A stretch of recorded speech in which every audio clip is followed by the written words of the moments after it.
and welcome to Episode 5 of At Your Service with Haber and Martinez. I'm Haber. That's Martinez. How you doing, Ed? I'm good, brother. Let's just let everybody know we seem to be having a little bit of technical difficulties. You're on a little bit of a delay, and every once in a while words will cut out, but that's all right. My life, an hour, a day late, and a dollar shy, right? Exactly. So today's show, number 55, is entitled The Attorney-Client Relationship Written Retainer Agreements. What prompted this show was a call from an individual who had a problem with a prior lawyer, looking to discharge that lawyer and hire new counsel. And part of the discussion that I had with was the terms and conditions of representation. He was very happy with the discussion and how he could send me money right away. And I said, that's very kind of you from clients until I have a written retainer agreement signed. And he was, which got me to thinking, it's really not the first time that I've heard it, with more routine than I would like. So I thought, why not explain to the folks why retainer agreements are important, what they are, how they kind of dovetails also into a little bit of a discussion about what is the attorney-client relationship so important? Why is it special? Why is it treated differently? How is it treated differently? A little information on some other things, which I have pulled as well that relevant, but I think are interesting anyhow. Something, Ed? I'll jump into the meat and potatoes. No, yeah, because you're kind of breaking up a little bit, but you were talking about how it's important for us to have the retainers, and I think we're going to go through here. And I want you all to listen. If you're not, obviously, this show is geared more towards non-lawyers. Obviously, we welcome lawyers listening and input from lawyers as well.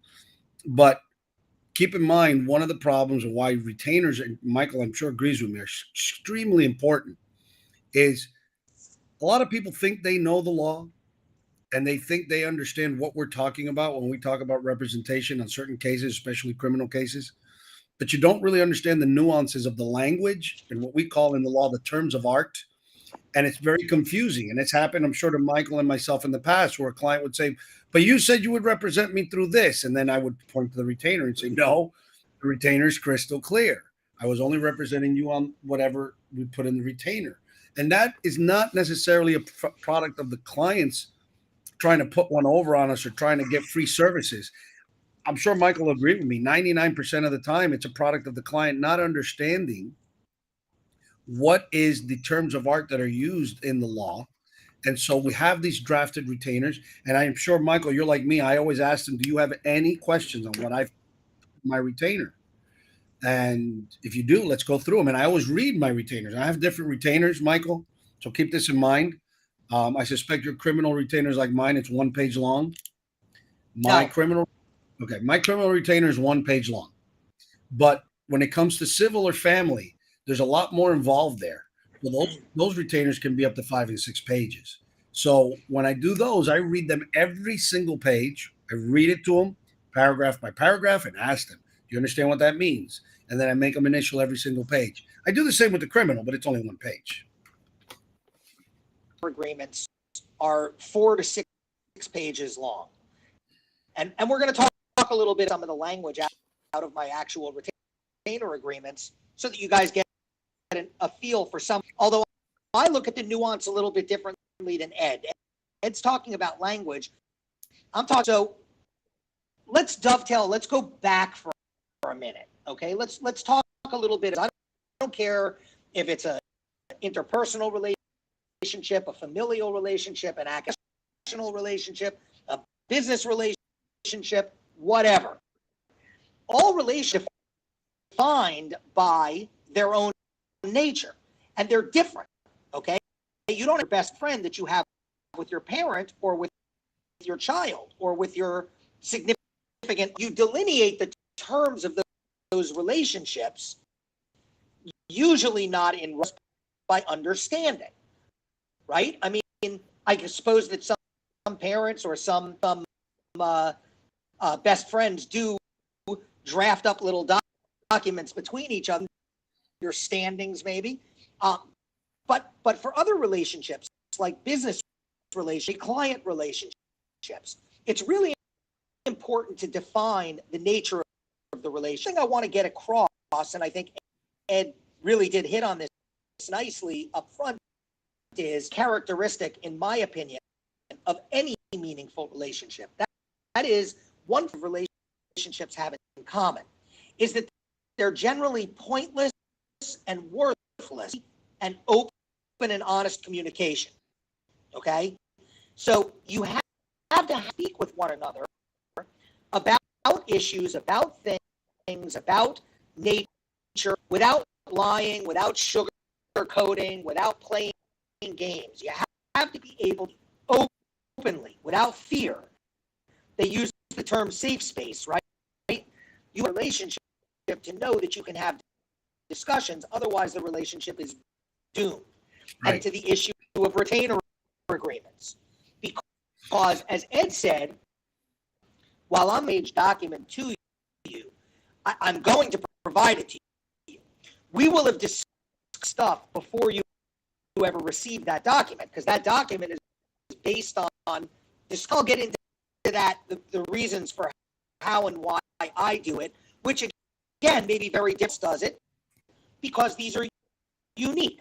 We look at things from our own prism and to suit our own needs and wants and wishes that will be common, but a lot of them won't be. So, but I want to go back to the right. When it comes to the issue of an attorney-client relationship, what is special? All right. Well, I want to read you a Florida statute, but a part of it.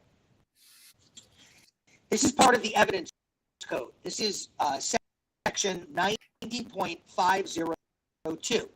It is Hold on a second. called the lawyer 90 point what? 502. 502? Yes, sir. This is called the lawyer-client privilege. Which part do you want me to read? I'll read. You're breaking up every couple of words. If you want me to read the whole thing, or you want me to read a paragraph? Read any of it, but you can go ahead and read 1A, 1B, and 1C. Okay, so 1A is for the purpose of this section. A quote-unquote lawyer is a person authorized or reasonably believed by the client to be authorized to practice law in any state or nation. B is a quote-unquote client is any person, public officer, corporation, association, or other organization or entity, either public or private, who consults with a lawyer for the purpose of obtaining legal services or who is rendered legal services by a lawyer. And then C, a communication between a lawyer and a client is quote unquote confidential and is not intended to be disclosed to third persons other than those whom disclosure is in furtherance of rendition of the legal services to the client. 2, the reasonably necessary for the transmission of the communication. So the reason that I bring this up, is my volume okay? It doesn't break up as much, but it's a little low, so make sure you talk loud. Okay. So the reason that I bring this up to highlight to you guys, you know that the evidence code makes a specific carve out here for attorneys and clients. Now, there are other privileges. You have clergy, you have psychotherapist, patient, things like that. But lawyer-client is sacrosanct.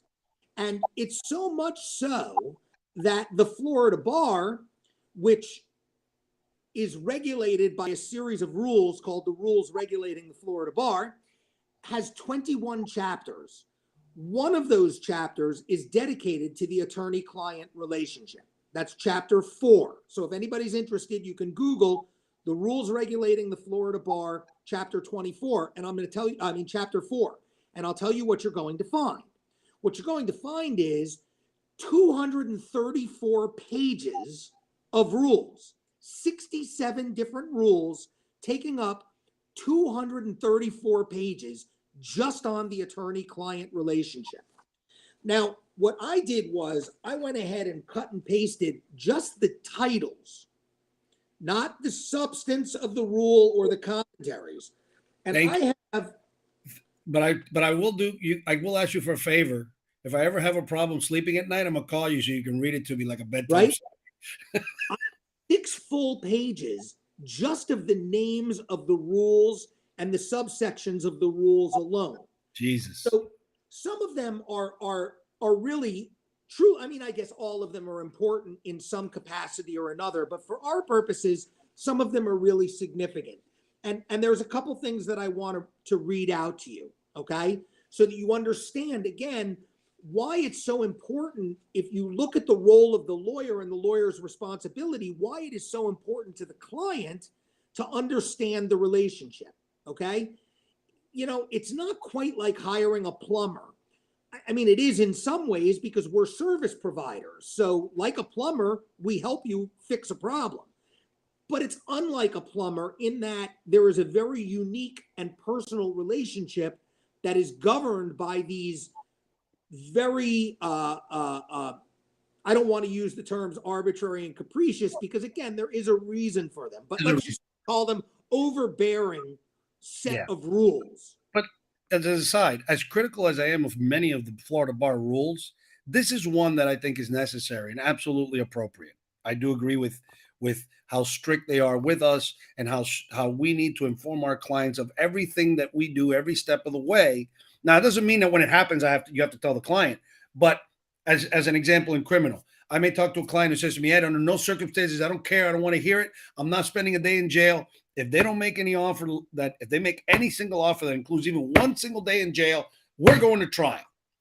If the prosecutor comes back to me and says the best offer is 3 years of jail, I may call the client 3 or 4 days from now, whenever it's, I have a chance, but I still have to call him and say, "Listen, You have an affirmative obligation. Right. I still have to call him eventually and say, "I know what you said, but this is my obligation because God forbid you changed your mind last night. This is the offer." So let me give you a little bit of language here. This is what's called the preamble of chapter 4. And I'm going to read you one paragraph from it very quickly. It says, as a representative of clients, well, actually, let me start with the sentence above. A lawyer, as a member of the legal profession, is a representative of clients, an officer of the legal system, and a public citizen who has special responsibilities for the quality of justice. Basically, what that means is the Florida bar gets to crawl up our ass, whether we're at work or at home. But continuing on. As a representative of clients, a lawyer performs various functions. As an advisor, a lawyer provides a client with an informed understanding of the client's legal rights and obligations and explains their practical implications. As an advocate, a lawyer zealously asserts the client's position under the rules of the adversary system. As a negotiator, a lawyer seeks a result advantageous to the client, but also consistent with the requirements of honest dealings with others. As an evaluator, a lawyer acts by examining a client's legal affairs and reporting about them to the client and others. So that's the overarching way that we are intended to be viewed, or the Florida bar wants you to view us. And in that regard, as I said, 234 pages containing 67 rules with multiple sub-rules are in play. So I want to go through a couple of them real quick with you because, again, this lays the predicate for a discussion about retainer agreements and why written retainer agreements are so important. The lawyer-client relationship. Rule number 1, competence. Okay? A lawyer must provide competent representation to a client. Competent representation requires legal knowledge, skill, thoroughness, preparation reasonably necessary for the representation. Objectives and scopes. Lawyers must abide by clients' decisions. You are not to endorse views or activities. Limitation to objectives and scopes of representation, and do not engage in criminal or fraudulent conduct. Diligence. A lawyer shall act with reasonable diligence and promptness. Communication.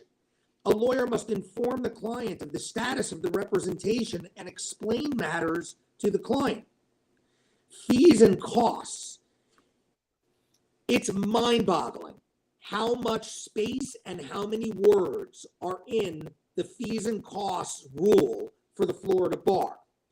Confidentiality of information, conflicts of interest.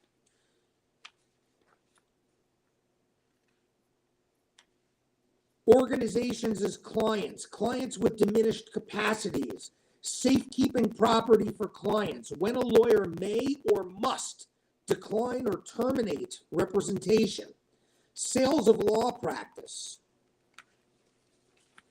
I mean, these just go on and on. Meritorious claims and contentions, expediting litigation, candor towards the tribunal, fairness to opposing parties and counsel, impartiality and decorum, trial publicity, lawyer witnesses. Ed, this is one of your favorites, so I highlighted it and actually wrote it, typed out the whole rule, which you're free to read if you'd like. 4-3.8, special responsibilities of a prosecutor. It's a pretty short rule, and longer. Reasonably so, given how much time and effort is spent on rules for non-prosecutors, right? Right. The prosecutor in a criminal case shall, A, refrain from prosecuting a charge that the prosecutor knows is not supported by probable cause. B, not seek to obtain from an unrepresented accused a waiver of important pretrial rights, such as a preliminary hearing. And C, make timely disclosure to the defense of all evidence or information known to the prosecutor that tends to negate the guilt of the accused or mitigates the offense, and in connection with sentencing, disclose to the defense and to the tribunal any unprivileged mitigating information known, except when the prosecutor is relieved of this responsibility by a protective order. Yeah. Can I touch on the last one? Can you read that last one again? The very last sentence about mitigating information. Prosecutor must make a timely disclosure to the defense of all evidence or information known to the prosecutor which tends to negate the guilt of the accused or mitigates the offense. Stop right there. One of my peeves that happens in state attorney's offices throughout the country, to be honest with you, but I've seen it happen in this county. I know several prosecutors in this office who I get along with. I mean, generally speaking, I'm not one of these people that if I don't agree with you, we're going to end up being enemies. But I don't know if you've ever heard this, Michael. Have you ever heard a prosecutor say, I didn't turn over that information because I didn't plan on using it at trial? You ever heard that one? Yes. Okay. And usually, correct me if I'm wrong, it's usually evidence that tends to mitigate or prove that maybe there's reasonable doubt. They ought to call it the GOAT rule because it's Brady. Right. You just pissed off every Dolphin fan and every Buffalo fan. I hate Brady. How many times I got to tell you, I hate that man because he was never a Dolphin. That's the only reason. So listen, we would have had a couple of Super Bowls by now. Anyway, this is one of my pet peeves. See, it's in the Florida bar rules and it's in our rules of ethics. It's what we are taught when we go in. Oh, and it's also a direct commandment from the United States Supreme Court in the Brady case. Right. And to be honest, we're supposed to turn over everything that's relevant. Okay. We know this, and they know this in these offices. When you take an oath as a prosecutor, you know this. And I don't understand why lately I see more and more of this where they're told, where you hear them tell the court whether God, hopefully you got a good enough lawyer who finds that the state is holding some type of evidence. And then they'll come up and say to the judge, well, Judge, we're not going to turn it over because we don't plan on using it. And I don't understand where that comes from. But, again, in my heart, it's like playing for an old team. It's like being a Yankee your whole life. And maybe now I'm a Boston Red Sox. But at the end of the day, I don't want to see the Yankees do anything unethical. My whole life I was a Yankee. I want that office to behave ethically. I want to be proud to say I was a former prosecutor and we always made sure that we did justice. These are the reasons that I say these things. You have to turn over everything. You can't make a decision. Let's do another show on prosecutorial misconduct. No, I'm done. But I want to talk about a few other things. If you're ready to move on, there's a couple other things I want to talk about. Client will. Hang on a second. Let me just get through the last rule that I want to mention because I love this. I love this one, and this is our segue right now. I call this one the rat clause, okay? It's rule 4-8.3, reporting professional misconduct of other lawyers. Yep. A lawyer who knows that another lawyer has committed a violation of the rules of professional conduct, which raises a substantial question as to that lawyer's honesty, trustworthiness, or fitness as a lawyer in other respects, must inform the appropriate professional authority. Yep. I call that the rat clause. Now, why do I say that's a segue? Because it's kind of where we started, right? The whole reason we're having this show today is because I get calls from represented people telling me how pissed off they are at their lawyers. And it's usually one of two things. But one of the biggies is what Ed brought up initially, and that is a failure to communicate with the client. That goes into one of two prongs. Either the lawyer simply doesn't accept phone calls or return emails or communicate, period, which is a big no-no under the Florida rules, the rules regulating the Florida bar. It's a complete ethical breach to not speak with your client, okay? And then the second prong that it goes through is they intentionally or neglectfully, whatever reason, negligently fail to disclose stuff to the client. So for example, where Ed was talking about how he has a client who says, I don't care what they offer me. If it includes any jail time, even an hour, I don't want to hear it. You still have an obligation as a lawyer to tell the client about a plea offer from the prosecutor, whether the client likes it or not. They have to hear it. They can reject it until they get blue in the face if they wish, but your ethical obligation is to say it. And then the third thing that comes under this communication, which I find, this is not so much that I hear it from the clients as I bring it up to the clients. So when I'm going to consult somebody who's been arrested but is not yet represented, okay, I operate off of three things. One, the arrest report. That is the statement of probable cause. That's my number one source of information that I go to before anything else. The second source is the clerk's docket, because even if you were just arrested in the last 24 hours, they open up an electronic file on you. And there's valuable information in that file, such as who is your judge.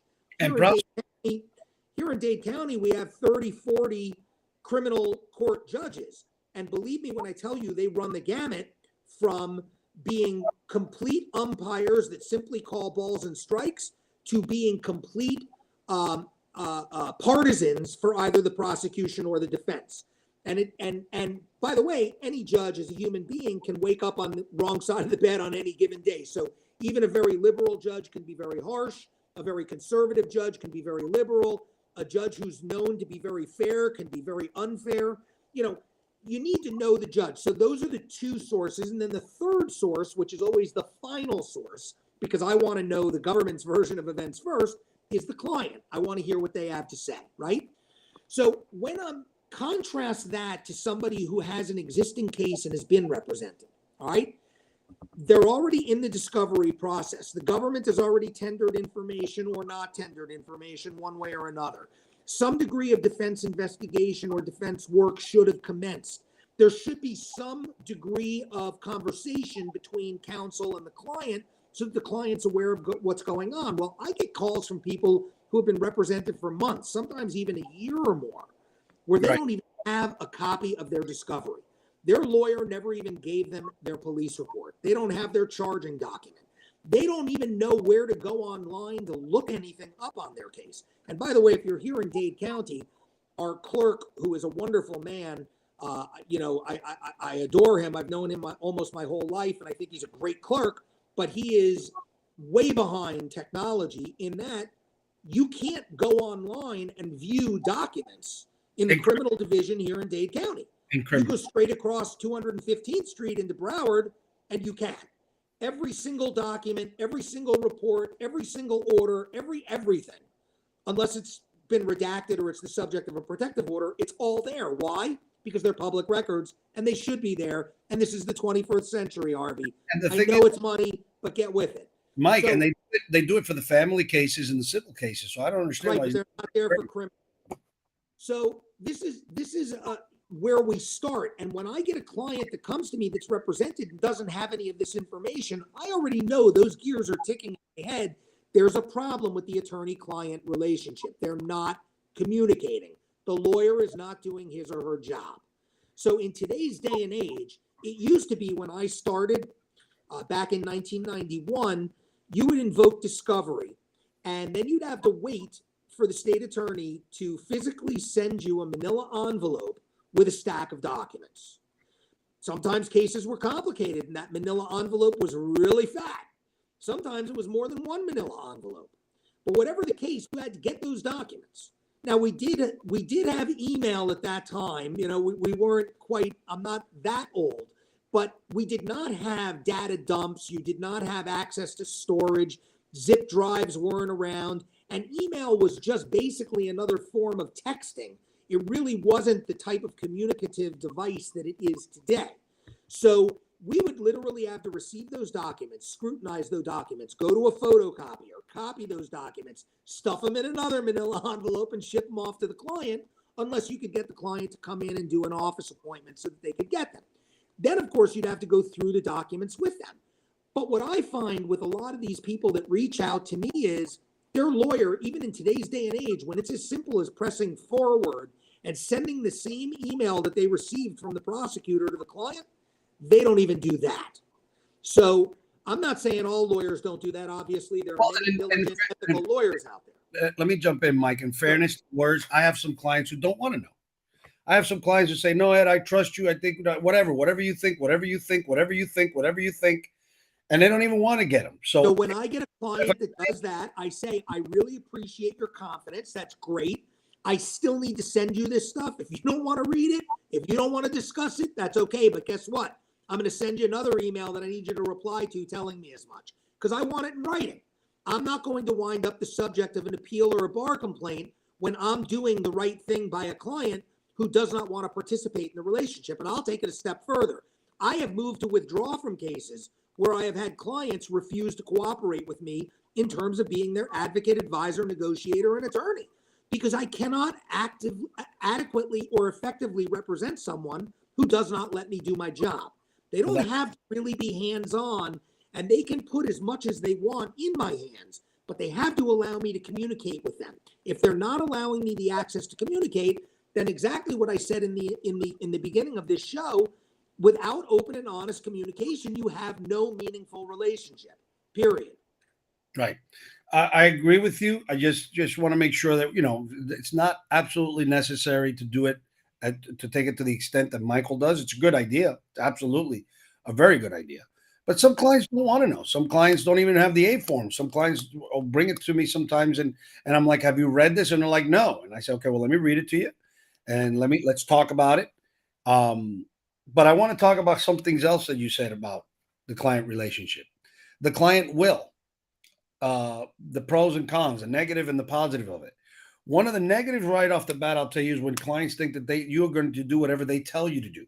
That's not what that means. When it says client will, it doesn't mean, and this is the analogy I like to give my clients. I say, basically what you're doing is you're hiring me as a hired gun. Okay. Think of the Old West, and you're having a problem with somebody, either the town or the ranchers or whatever, cowboys, whatever it is. And you're hiring me as a hired gun. And if you come to me and say, listen, I want you to kill his wife and family, I'm not going to do it. I'm just not going to do it. I don't have to do something that's unethical just because you hired me as your hired gun. Also, on the flip side, if you say, listen, if there's a shootout, I brought you here because they come in here, guns blazing, and I know that Mike Haber is the one that's the worst of them all. And every time he comes into the saloon, there's always a problem. Well, the next time Mike Haber comes into the saloon, I still have to go back to you and say, listen, Haber's at the saloon. You sure you still want me to go over there and handle this? Because what if I go over and there's a problem with Haber and I end up shooting and killing the guy, and it turns out that last night you talked it over with Haber's boss and you decided that you guys were going to make a peace deal. So the analogy means this. I will not file motions that are unethical. I will not lie. I will not put you on the stand if I think you're going to lie. A lot of these ethical issues, we don't have to do it just because you want us to. And like I said earlier, no matter what you tell Michael and I at the beginning of the meeting, when time comes to pull the trigger, we still need to communicate with you and say, okay, they made a 3-year offer. I know you said not even a minute of jail time, but let me explain to you what it is. Don't get upset. They offered 3 years. This is what I think, either good or bad. And I always tell them at the end, but I'll do whatever you want. Because if you want me to go in there and shoot Michael Haber, that's what you hired me for. I'm going to go in there and shoot. But remember, I go home. I can guarantee you I'm walking out of that saloon alive. Not if I'm a faster shot than you. Well, you're going to end up shooting them, not me, because I never get shot. They get shot or Haber gets shot, but I'm walking out alive. So it's your life that you're asking me to go into that saloon and put on the line. And that's why these conversations are extremely important. And I appreciate that the Florida bar makes it a rule, because I agree. I think these conversations are extremely important. So let's talk about why a retainer agreement's important. Well, first off, what is a retainer agreement? It's really a services contract. That's what it is. It's a contract for services. You are hiring somebody to do a job. Now, when you hear retainer agreement, you can think of two different types of things, right? So let's be clear. There's two different types of retainer agreements. There is a continuing agreement, right, where you sign what you consider to be a retainer agreement. Let's say I say to Ed, you know what, Ed, I just want to have a lawyer on retainer. I don't have an open case right now. I just want to have somebody that's locked into my speed dial with whom I have a formal contract and relationship, who's obligated to call me when I call them and respond to me, not make me wait and delay because I've already retained you, okay? I don't care if I have to give you a monthly fee or an annual fee or whatever it is, I just need you there. That's the exception to the rule, right? Normally what the retainer agreement is it's a one-time contract. You're hiring us, at least in the criminal context. I don't presume to speak for other types of lawyers who do other types of law that I know less than nothing about. But in the criminal context, you get arrested for X and you're hiring Martinez or Haber or Martinez and Haber or whomever to represent you with regard to that specific case. So your retainer agreement is a document which will codify and spell out the rights and responsibilities, the terms and conditions, the remedies and rules of that relationship for that specific purpose, which is why my retainer agreements are so long. Like Ed said, his retainer agreements in criminal cases are usually a page. Mine are a lot longer because I spend a whole block of my agreement, which could be as much of a third of it, sometimes even more, on the facts and circumstances of the case that I am being retained for. Right. I literally go through the PC and I don't retype it word for word, but I restate this is what the probable cause pursuant to Officer X, who arrested my client for these specific charges that contain these specific maximum sentences on this particular date and time. These are the allegations. This is what the client and I have discussed. Because remember, I only do an agreement after I've read that police report and spoken to the client. And we've agreed on terms, which would include responsibilities, goals, which I refer to as litigation objectives, fees, costs, and payment. Sometimes people pay in full up front. Sometimes I allow them to do payment plans. But either way, whatever the conditions are, whether it's regarding a payment, whether it's regarding a plea, whether it's regarding a goal, whether it's regarding an obligation of the client, which I'll give you some examples of shortly, or an obligation on my end, it will be in that document. That document will be a complete, definitive statement of our relationship with regards to this specific case. And it will be, as Ed said, also limited to this case. For instance, in every one of my retainer agreements, and here's an example of just standard language. In part one, which is fees, on the bottom of my fee section, this language is always there. This fee is for legal representation as indicated above. This fee does not include services for any other matter. Specifically, this fee does not include post-trial, appellate representation, retrial, sealing, expungement, or any other collateral or non-substantive issue addressed in this agreement. In the event the client wishes to be represented by attorney for any such collateral matter, then client attorney agree to discuss the same and discuss additional fees which may be agreed upon by the parties. quick misunderstanding. And I don't know if you put it in your retainers, but I've been putting them in mine for a while now. In criminal, right? Or even in family. I'll give you two examples that are common misunderstandings with lawyers. If you're put on probation, your client, we represent the client, he takes a plea, and part of his plea is probation, but he violates his probation. A probation violation hearing is not included in the fee because I can't anticipate that you would actually violate your probation.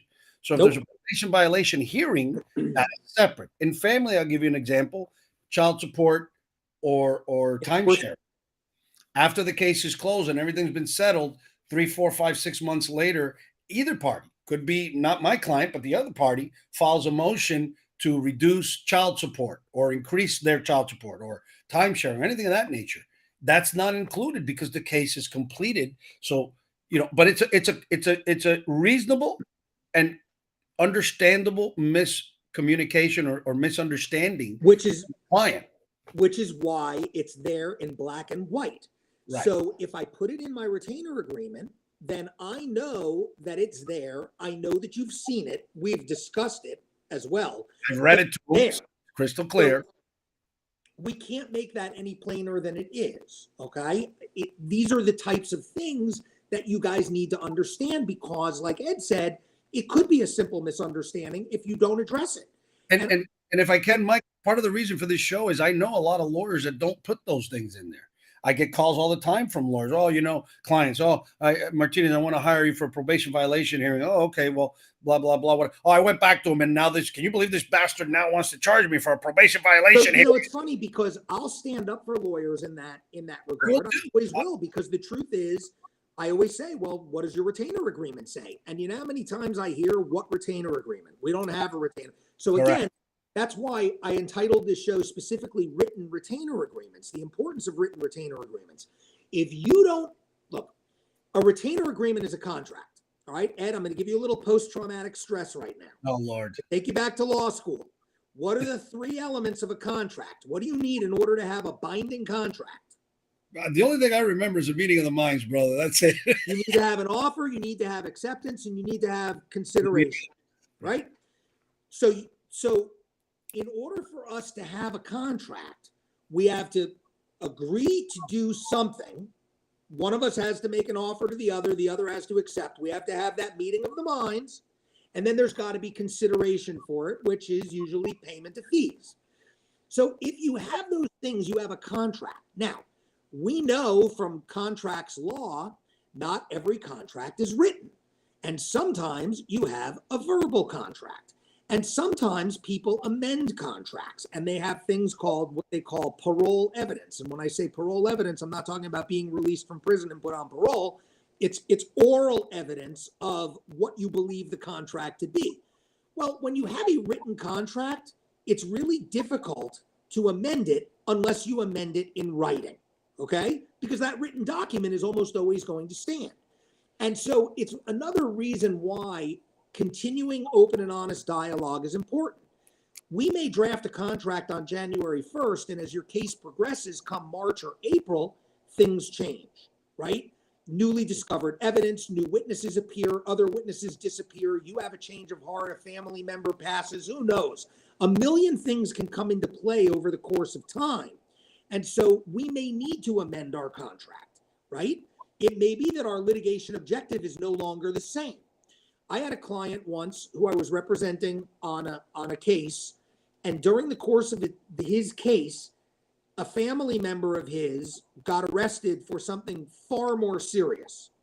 And he was a necessary witness to that case for his family member. And so we had a clear written objective and goal in our original agreement. But because that family member's case occurred, my client's position completely changed. And now he decided he wanted to close that case immediately, get himself a withhold so that he could not be questioned on it and be able to be a witness for his family member. Well, this is a major, divergence from where we started. And that required a separate written agreement between he and I, because I was not about to do what he wanted without written permission. And really, it's a CYA for both of us, right? Because This way, let's say things went south for the family member and for him, right? Then there's a document there where I said I was going to do X, yet I did something completely different. Right. If I don't have that in writing to protect myself, how does that fly? Or it could easily be the other way around. I could change things. The client could say he or she is okay with it, but if they don't have it in writing, how are they going to prove that? Right. Well, that's why my retainer is one page, because I try not to get into the minutia of it, but I get into what they want from me, which usually in criminal, that's why the other types of cases, the retainers are larger. In criminal, it's usually very results oriented, right? And usually it's get me the best we can. If it's a dismissal, that's great. But if it's probation, whatever, it's usually get me the best result that we can. And that's obviously our goal to begin with, right, Mike? It's always, and there's another thing that I find with my clients. I don't know if this happens to you. I like to tell my clients, tell me what's the maximum that you will accept as an offer from the state. If we're going to plead this case out, what would be the maximum that you say, I can live with that? And they usually don't like telling me, and I don't understand why they don't do that, because I always tell them, listen, it makes things a lot easier for me if I know what the maximum you're willing to offer or accept is, because when I'm in the heat of negotiation, I don't mean it's like a battle, but I'm like Michael, if you're the prosecutor and you're always telling me 3-year min-man, 3-year min-man, 3-year min-man, one day I might catch you in a good mood. And when I'm walking in the hall, I'm like, Mike, come on, man. You know how it works. That's how we do it. I'll catch you in the hallway and be like, Mike, can we talk about my client? It's coming up in 2 weeks. Come on, dude. Don't give him a 3-year min, man. Come on, do a little. And I might catch you in a good mood. And you say, well, I'll tell you what, Ed. If your client's willing to accept 3 years probation, I'll give it to him. Now, if I don't know what your maximum, I now have to tell him, well, let me talk to him. Then I got to go back and call you. Then I got to figure out if you're willing to accept it. Then I got to get a hold of Mike. And that could be another week that goes by. And Mike might say to me, look, Ed, it was a hallway conversation. I thought about it. I changed my mind. It was not official. It was just a conversation in the hallway. I changed my mind. But if I look Michael in the eye, and I don't know about you, but most prosecutors I've had this experience with, if you tell me in the hallway, well, look, whatever, fine, man. If you do 3-year probation, I'll take it. If I say, listen, he'll take it, and we shake on it, it'll happen. So it's important for us to have these communications, because it helps us as your lawyer to be able to do what's best for you. So that's why I like to keep it open-ended, and I don't like to go through the A form, because another reason of not going through it is sometimes things change, and I may have it that says this is the reason, this is what's in the A form, this is the probable cause, and then the next thing I know, they added DNA and fingerprints, and I don't want to have to draft a new retainer. But I also understand your point. You want to be as detailed as possible so that there's no misunderstanding. Let me give you a couple more examples of some standard language. A lot of times we get hired by a client, but their fees are being paid for by a third party. Yes. Maybe it's a parent, maybe it's a spouse, maybe it's a relative, who knows? So there are rules, again, in Chapter 4 of the rules regulating the Florida bar, specifically Rule 4-1.8, which allows for a third party to pay fees, and Rule 4-1.6, which deals with confidentiality, okay? So whenever I have a third party contract, I always make it very clear to the client, look, this person's paying your fees. Do you want me or do you not want me to communicate with this person? Now, there may be a dynamic between the people. Like, let's say, for example, it's a parent for a child, right? The parent may say, I'm not going to pay your fees if you don't let your lawyer talk to me. Now, that's between the parent and the child. That's got nothing to do with me. My end is, I don't care why the child or the client is saying, yes, I want you to speak to this person. I just need it in writing. Okay? Because I cannot speak to anybody other than the client about the client's case without client's express authorization. Hopefully they're not being extorted, but if they are, they are. It ain't got anything to do with me. I put it out there. So here's the language. Attorney has been retained by X, and then in parentheses, that'll have the relationship to that person and the client. Although client's fees are being paid by X, both client and X expressly understand and agree to the prescriptions contained in Rule 4-1.8F RRFB, i.e., although client consents to a third party paying fees and costs, such third party is not the client and can in no way interfere with the attorney-client relationship. Client and X further understand that any and all information relative to the representation of client remains protected by the rules governing confidentiality, i.e. Rule 4-1.6 RRFB, such that unless client expressly waives the same and specifically authorizes attorney to freely communicate with X or with anyone else, then the privilege is intact in regard to any and all aspects of the representation. By initialing here, client expressly authorizes attorney to speak freely with X. Should client wish for attorney to speak with anyone else, please write the name in here and initial. So this way I have something to protect me and the client, right?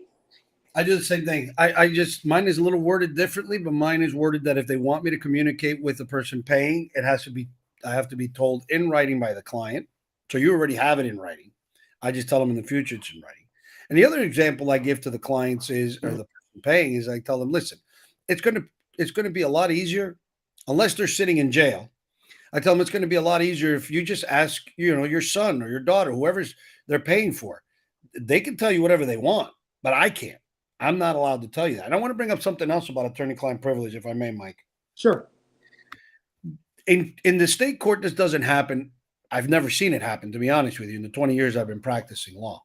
But when I sit at the initial meeting with the client and they have a family member or a friend or a wife or a girlfriend or somebody else sitting in, I always tell them, listen, it's a better idea if you and I meet alone and everybody steps out, because if anyone else is in that room that does not work for my firm, in other words, if it's not my private investigator or a paralegal or a lawyer, some civilian, who it may be, is sitting in that room, attorney-client privilege is waived. And why is that important? Let me tell you what happens in federal cases, especially big federal cases. If a prosecutor finds out that someone else was in the meeting with the lawyer and the client, they could subpoena that person and, by order of the court, force them to talk and testify as to what. But there is a caveat to that. But it's just not. Let's say that, and you and I have had this discussion before, and we both do the same thing. When we retain an expert on behalf of a client, we, as the lawyer, are the one who hires the expert, not the client. No, I'm talking. Therefore, it will fall under work product. So if you meet with your client and your investigator, they're not going to be able to subpoena that investigator, provided that you, as the lawyer, well, they could subpoena him, but they're not going to get anything out of it. Oh, I said that. I said that if it's somebody who's not an employee of the firm, a paralegal, a private investigator, an expert, and this is why somebody that we have contracted with, believe me, for that umbrella. Michael and I'm sure Michael will agree with me. It is a much more of a pain in my ass for you to give me money to then turn around and pay the private investigator. I would rather you pay him directly, but that would open up an issue or a question about attorney-client privilege when the investigator spoke to me or if he was sitting in the room.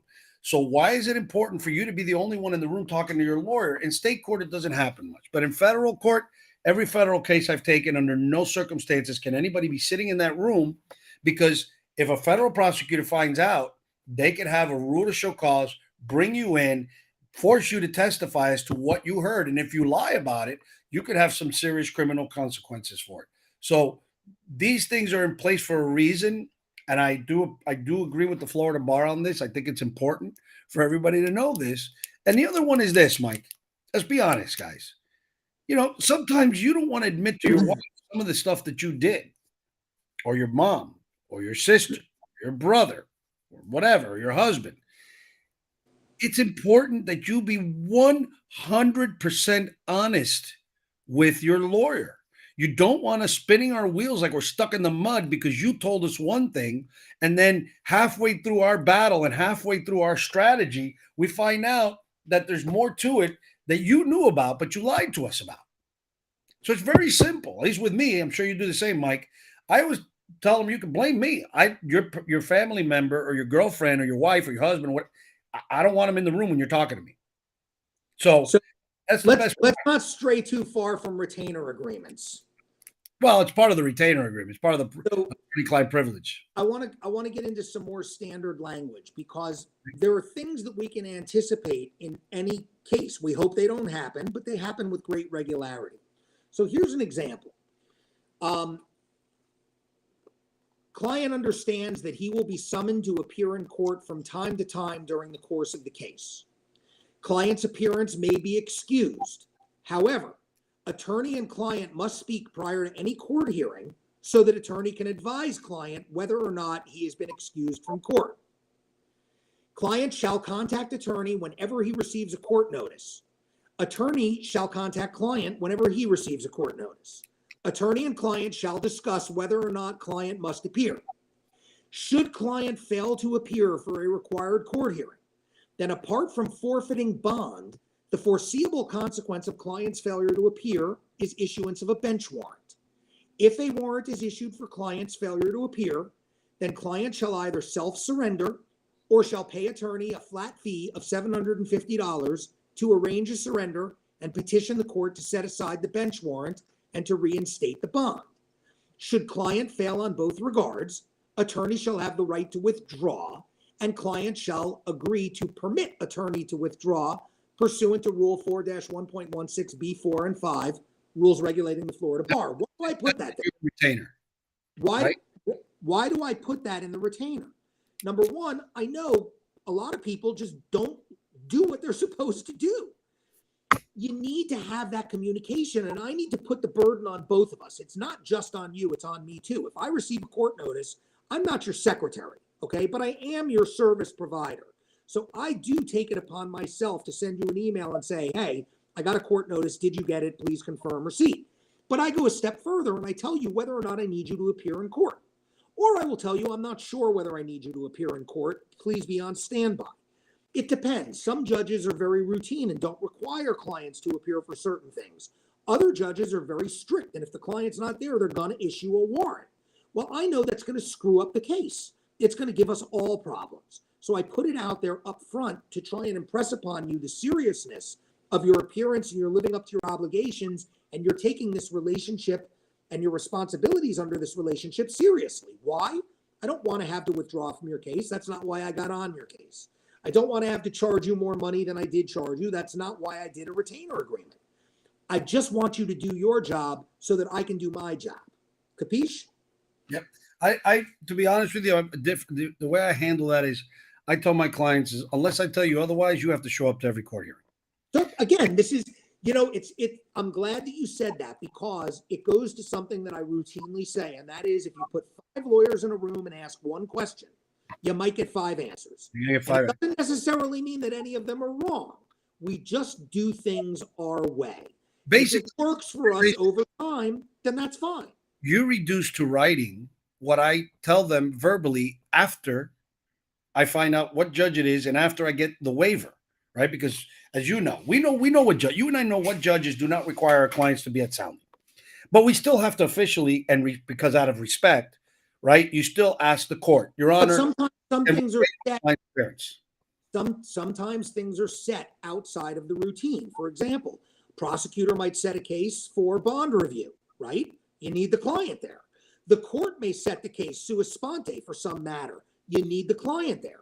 Or maybe you don't. But the point is, if you and the client are not communicating, there's going to be a problem. And that's why the attorney-client relationship, again, needs to be taken seriously, and why the retainer agreement, in my estimation, is so important, because we know these routine things. If I were to reduce everything to writing, I'd have a 237-page document like the Florida Bar rules. That's the point. It's just I do put things in there that are significant and that are routine and that creep up. Here's another example.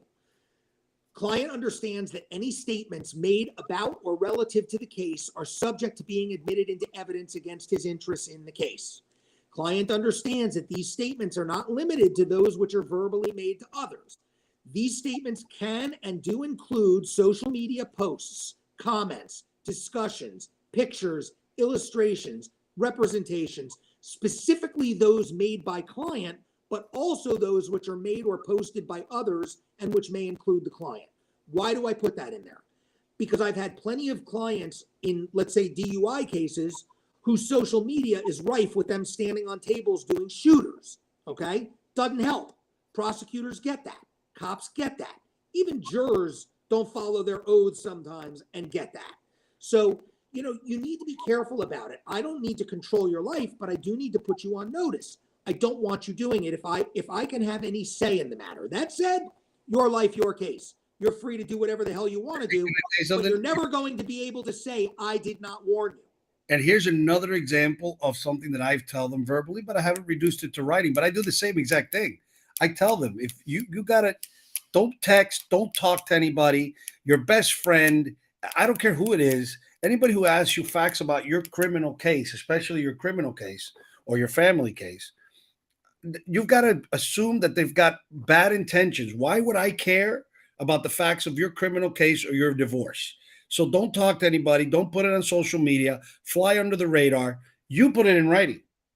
I tell them verbally because I don't necessarily withdraw from the case because they do something stupid. I don't necessarily withdraw from the case either. In fact, there are very few cases in my 30 plus years that I have withdrawn from. But I put it in there because if it rises to that level, if there is that type of a problem where, let's say, the client goes on the attack with me now and says, well, you never told me this and this is your fault. I didn't know I was going to get a warrant, blah, blah. Oh, yeah, you didn't know. Okay, we'll discuss this. It's not in our retainer agreement. You know what? I may not want to work for that person at that juncture. And if that's the case, I'm going to have to go in front of the judge and say, Judge, I'm asking to withdraw because it's not mandatory withdrawal. It's permissive. And if the client objects, I've got a document that I can show the judge and say, look, Judge, I've got the right to withdraw, read my contract. But I don't ever want it to go there. That's not the intention. The intention, and what's funny, part of my relationship, and I'd have to give me a second and I'll open up the directory with the forms. But one of the things that I say when I send the retainer agreement to people, I have standard language in that introductory document as well. So one of the introductory things that I will put in that email is, I'd like to thank you once again for your confidence in my ability to assist you during this difficult time. I'd also like to remind you that if you do what you are supposed to do, when and how you're supposed to do it, and if you do not do anything that you are not permitted to do during this interim period, then at the end of your case, you will be just fine, and soon enough, this will be a distant memory. I also want to reassure you that my goal in your case is threefold. 1, to perform precisely as I have promised. 2, to always be available to you. And 3, to earn, by ways of number 1 and 2, a positive client review from you at the successful conclusion of your case. So it's right up front. I tell them, I do have a selfish goal. I want you to go on the internet and tell people how great I am. But I know that you're not going to do that unless I actually do what I promise, how I promise, when I promise. That said, there are certain things that you could do to screw up this case too. So you have an obligation to do your job. But if you do your job and I do my job, everybody walks away happy here. Agreed. I agree. I don't do that in my retainers, but I love that idea, and I've always talked to you about it. But it's gotten to the point right now, Michael, where I just people word of mouth. I get a lot of referrals from people because you got to do a good job, which is something that you should also keep in mind when you sign these retainers and you go to hire a lawyer. You want a guy who's going to be up and honest with you, and obviously we expect the same from you. It's what's best for the case and for you guys is for everybody to be fully open and honest with each other. But also keep something in mind. The retainer is the lawyers. You're hiring the lawyer to help you with something that admittedly you don't know enough about. The only times I've really withdrawn, Michael, I don't even withdraw from many of my clients' cases, hardly ever. The only time I pretty much ever withdraw is when the client starts telling me how to handle the case. Right. Or when you get hostile, when things get hostile.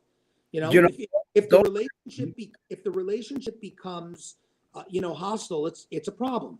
Let me just do one more that I want to do, one more standard language in the retainer, and then I have one more thing I want to hit, and we're right up against it. So very quickly, bond. Okay.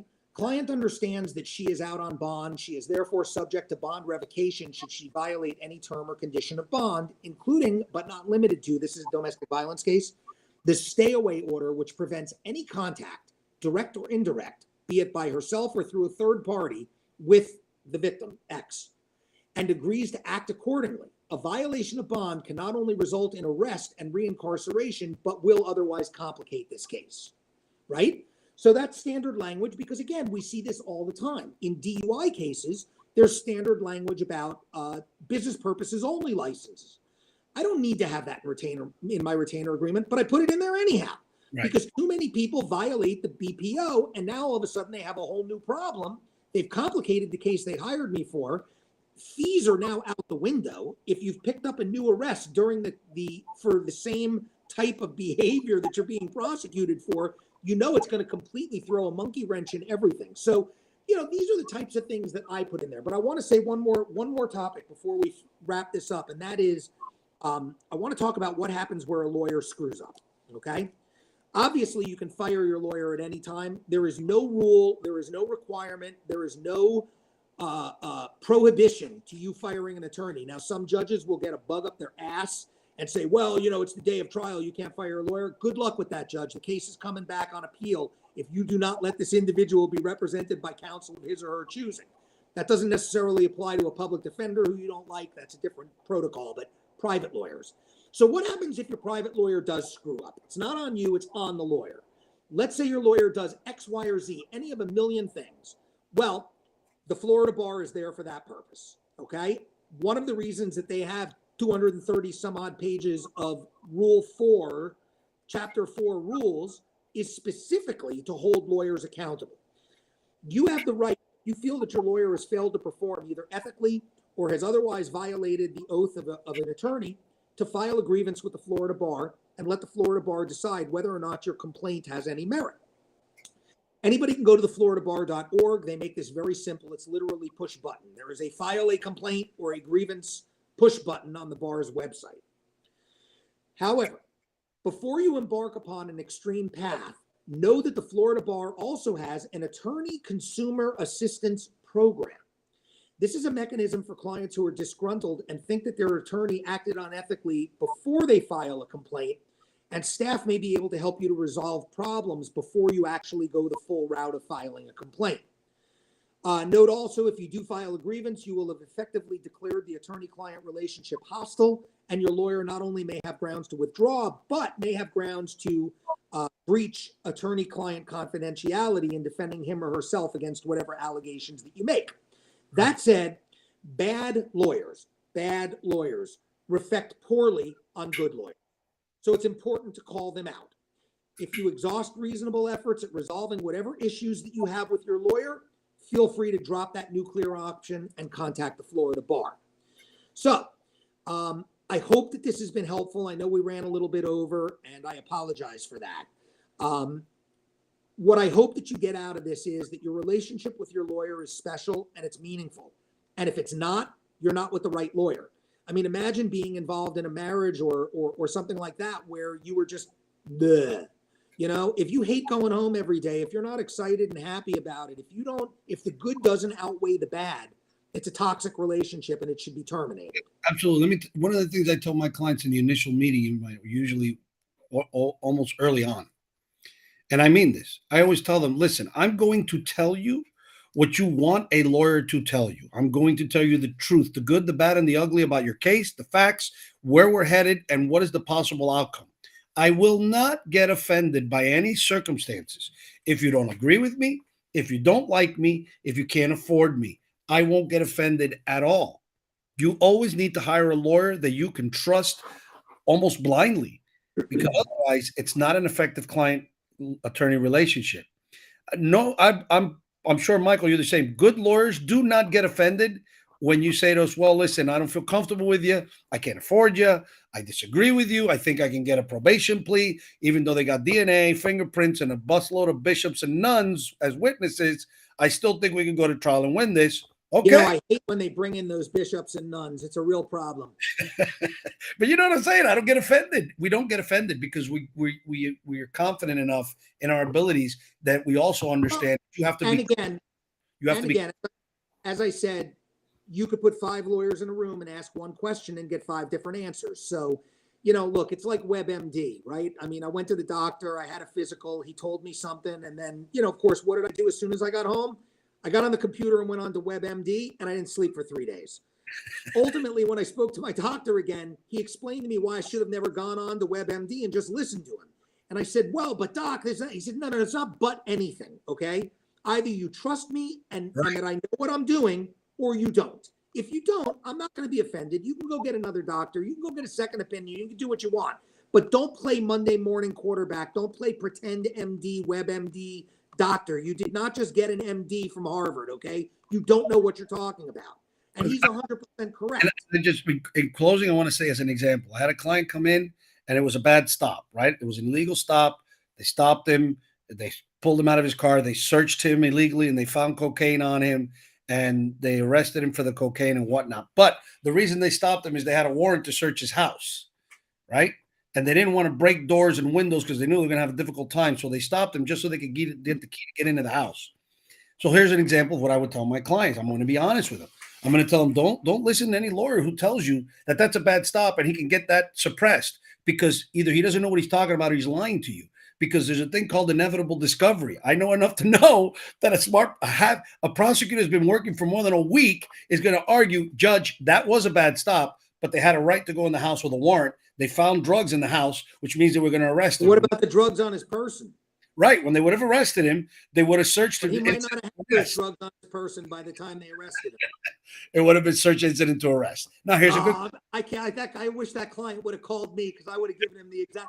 Just to screw with you, Martinez. See what you're saying? What you said earlier. You got two different lawyers, different opinions.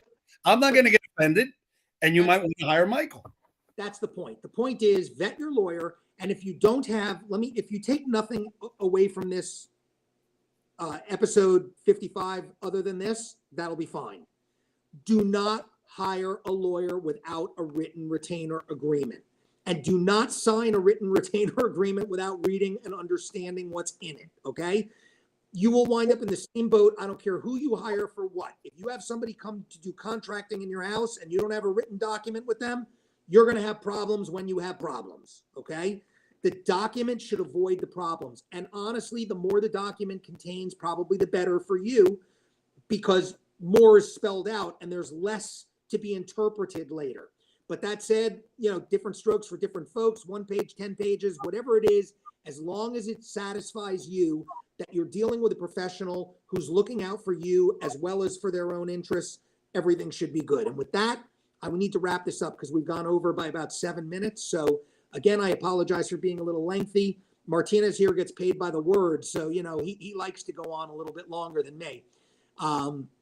But we do appreciate your time. We wish you a very, very happy Thanksgiving.